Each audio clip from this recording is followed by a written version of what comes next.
Holy cow, has animation come so far. Hey y'all, today we are going to be talking about Lightyear, the newest Disney Pixar film, and one that I think a lot of people have really been looking forward to since the trailer release, and I think they've done a great job of really promoting this as a great action film that just happens to be animated, and so today I want to give you my full review of this film. Also, did want to note that I have my little Toy Story mug today, specifically for this moment, so cheers everyone. So this film, again, like I said with the intro, is absolutely stunning in animation. If you look at the original Toy Story and then look at this film, it's hard to believe that it's less than 30 years since the original came out and how far animation has come, because although of course this is still a cartoony Pixar style, there's something so hyper realistic about certain elements, like it's perfected in their style. It would have been impossible to imagine a film of this scale in the 1990s, and I just think it's incredible that we're at a point where we can have something like this. That's my little animation geek rant aside. There's a lot of fun to be had with this film. There are some really great jokes. There's a lot of paratextual references, which if you don't know what a paratext is, it's kind of something you have an innate understanding of one, say like TV show, and then to another TV show. If you understand one thing, you're gonna understand the other one more fully, whereas it's not that you can't appreciate this one without this one, but if you have them together, it's like 10 out of 10. So a great example of this for this film is that Chris Evans is most known for his role as Captain America, who is a very kind of like cardboard cutout character, you know, on the surface, who is stuck to duty, who really wants to do the right thing, who believes in the cause so deeply, but is ultimately has these great intentions and wants to be a hero and, like, you know, save the day. And of course, Chris Evans plays Lightyear, the Buzz Lightyear that the toy is based on. This Buzz very much has those elements, which pairs really nicely, because if you've seen the original Toy Story, which was also obviously a paratext to this film, you know that at the beginning, Buzz is very much a stickler. He's very Space Command this and Space Command that, and just very focused.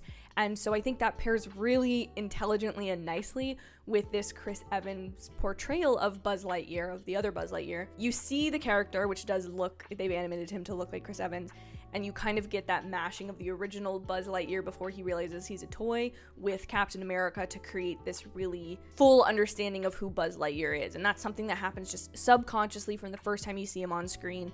There's also a couple references within this movie, which obviously is intentional to some degree, of certain actions and objects and settings, I don't want to go into details, that are extremely reminiscent, if not direct references to both Marvel and Star Wars. And I think when you see the film, you will know exactly what I'm talking about. Some are more towards the beginning, and then some are later on in the film. And it's just extremely obvious that those references are being made, which kind of builds on the story and makes this feel like a heightened action superhero film, because to some degree that's obviously what it would have been for Andy watching this film, because that's how you're introduced to this movie from the get-go. There's some text that says, in 1995, Andy went to see this movie and then he bought Buzz from it. So just clarification. I think that's been clarified in articles online, but that's how the movie opens. So sorry if that's a little bit of a spoiler. But I think what's great about these references is it builds on Toy Story's history of being this film that referenced a lot of popular culture. Of course, in Toy Story 2, the whole Zurg being Buzz's father thing, and Buzz losing his arm is obviously a reference to The Empire Strikes Back. So I think there's this huge Disney meta bubble that if you're kind of a consumer of all of that content, you're really going to appreciate different references within this film. But if you're not, like, the story's still right there in front of you. I think my only real ding for this movie that I would, like, subtract points from it for, or things that weren't as enjoyable, is this is primarily a kid's movie. Like, it's a kid movie first, and I think that's something that Pixar used to be really good about, having these humor things that would be very, like, physical and visual on screen, but there'd be, like, subtext in what the characters were saying that kids would not pick up on, that adults would. And that's something that Pixar prided itself on for a really long time. And as a huge fan of Pixar forever, I am really drawn to this, especially now being an adult.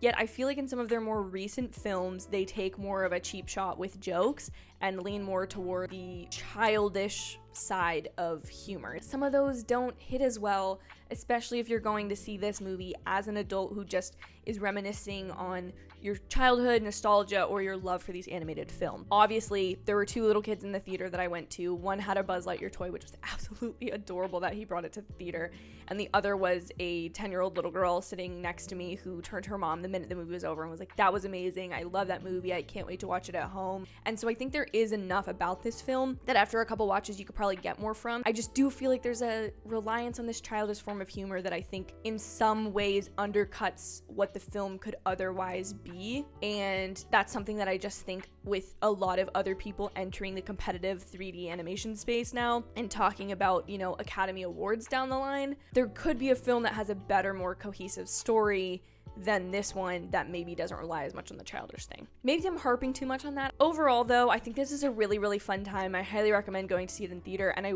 will say I was lucky enough to see it in IMAX, and the smooth transitions from a non-IMAX shot to an IMAX shot, like, incredible. Absolutely incredible. It really gives this film a sense of scale and gravitas. The change is so subtle and chosen at just the right moments that it's absolutely breathtaking. And although I don't know that your experience will be dramatically changed, it doesn't necessarily have to be seen in IMAX. I would recommend it if possible, because it was just for the appreciation, if nothing more, of the way that it was executed, if you will. I do want to note that there are 2 post-credit scenes. There's like the fancy titles, there's like a mid-credit scene, then there's all the credits, then there's a post-credit scene, and then like 1 or 2 things like the Disney and Pixar logo come up, and then there's one more after that. The very last one is the one that sort of has something to do with the plot that you may want to stick around for, but the second to last one is really just like one of those ha-ha